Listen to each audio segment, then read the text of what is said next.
Wait, train harder? Are you serious? You know, I'd like to see if you'd be in fighting shape after a 20-year hiatus. It's easy to make demands when you're a floating face. This is Kid Icarus of Myths and Monsters.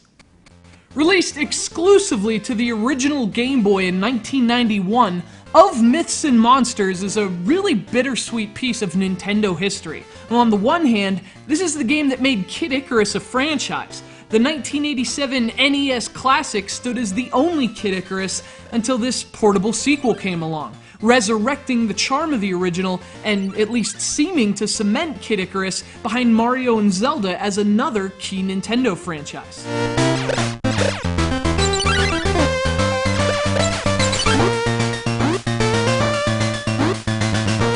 Of course, as we know now, things weren't quite what they seemed, and that's the bittersweet part of the story. Of Myths and Monsters may have resurrected Kid Icarus, but evidently the Game Boy was a lot like the sun. This would be the last Kid Icarus game until Nintendo finally brought it back on 3DS, an uprising 2 decades in the making.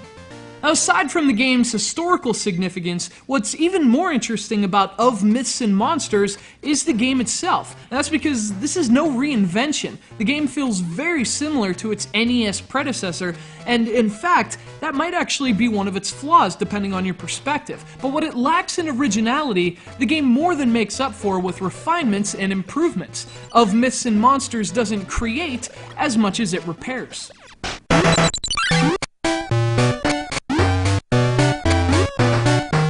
If you've never played either Kid Icarus game, the premise is simple. You assume the role of Pit, a cute little young angel battling the armies of Medusa, the evil goddess of darkness. Now, among the reasons the Kid Icarus games are noteworthy are those themes. The series was one of the first to really embrace Greek mythology to that extent, using the same names and characters of ancient Greek lore.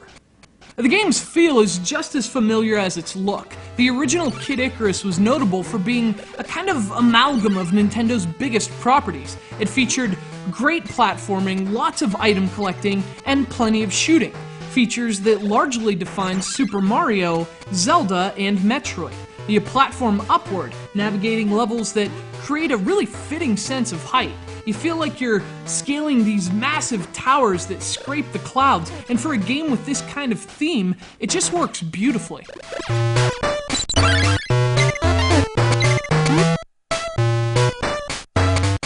Of course, a lot of that stuff applies to the original Kid Icarus as well, but what sets this one apart are its refinements. First and foremost, improved controls. Everything's been tightened up in Of Myths and Monsters, which makes the perilous platforming a whole lot easier and even more enjoyable. Nintendo also made an important change to the game's scrolling as well. Unlike the original Kid Icarus, the screen can scroll back downward as well. And that means you don't get any more cheap deaths when falling to ledges that are off the screen. This time, the screen actually falls with you. A really nice touch that alleviates some of the frustration from the original game.